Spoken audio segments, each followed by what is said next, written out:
Head kaasamõtlejad, veidi enam kui 7 aasta pärast saab iseseisev Eesti Vabariik 100-aastaseks.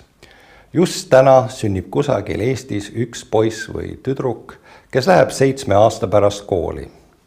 Väga paljud tänased 10. klassi õpilased kaitsevad 7 aasta pärast oma magistritööd. 7 aastat on järelikult päris pikk aeg. Et see vastsündinu oleks 7 aasta pärast kooliks küps, et magistritööst vaataks vastu tulevane tippteadlane, tuleb iga päev kindla sihiga pingutada. Viimase 20 aastaga on Eesti leidnud vastuse riigina edasikestmise kõige raskematele küsimustele. Oleme ühiselt taastanud demokraatliku õigusriigi. Oleme kasvatanud ühiskonna ja iga selle liikme jõukust. Oleme liitunud maailma kõige mõjukamate rahvusvaheliste organisatsioonidega. Nüüd tuleb sõnastada uued eesmärgid ja püstitada uued küsimused. Me ise peame seda tegema. Teised riigid enam Eestile ülesandeid ei sea. Eesti Arengufondi kasvuvisioon 2018 on hea raamistik ühiste eesmärkide seadmiseks ja küsimuste sõnastamiseks.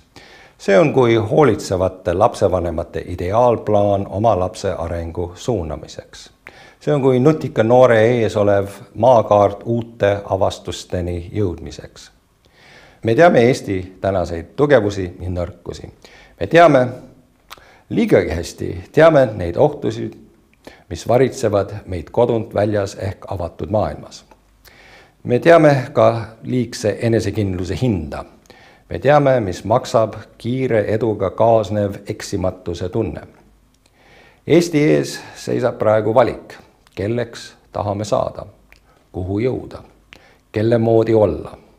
Nüüd, kui jalad kannavad ja tuleb ise otsustama hakata. Kasvuvisioon 2018 on parimate kavatsuste loetelu ja üks võimalik tee ühe eesmärgini. Kindlasti pole see ega saagi olla järgmise valitsuse koalitsioonileping. Valitsuse ja parlamendi töösuuna sõnastavad Eesti Vabariigi kodanikud järgmise aasta märtsis. Meie kõigi võimalus ja kohustus valimiste eel on teha kasvuvisiooni kava veelgi paremaks, sisukamaks ja realistlikumaks.